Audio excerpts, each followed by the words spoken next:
হয়েছে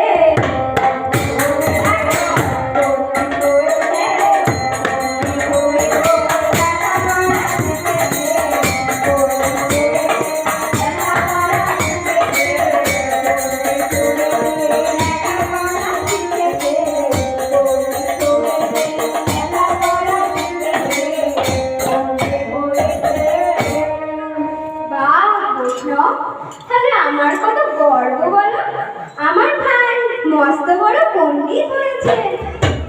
আচ্ছা বৈষ্ণব, আমার ভাই ওই ঘোষের বাড়িতে জন্ম নিয়েছে তো? বুঝে না না, এখন ঘোষের বাড়ি জন্ম নিয়ে নিব, এখন সে বিশ্ব ব্রাহ্মণ ঘরে জন্ম নিয়েছে। আচ্ছা বৈষ্ণব, তুমি আমার এই কথাগুলো শুনে বিরক্ত হচ্ছ না তো? না না, বিরক্ত কেন হবো? তোমার যা জিজ্ঞাসা করা হলো আমি সব বলে দেবো। জানো বৈষ্ণব, আমার ভাই কানায় না ওই বৃন্দাবনে অনেকগুলো নাম ছিল, সে নামগুলো এখন আছে? না না, সে নামগুলো নেই গো, সব বাড়িতে ফেলেছে। তা এখন তার কি নাম হয়েছে?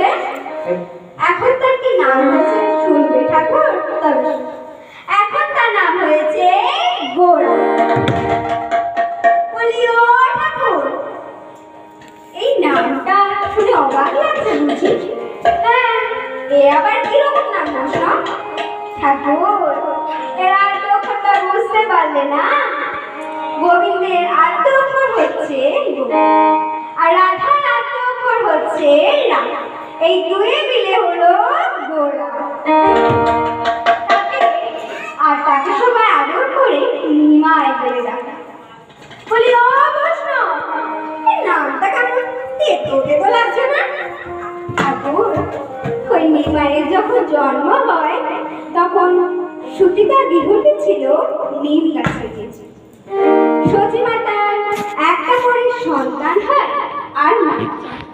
আর যখন নিমাইয়ের জন্ম হয় তখন জমের মুখে নিম দিয়ে সচিমার নাম ডাকলেন নিমাই। শোনো বৈষ্ণব, তোমার কাছ থেকে আমি সব কিছু জানা হয়েছে। আচ্ছা বৈষ্ণব, তুমি বলো তো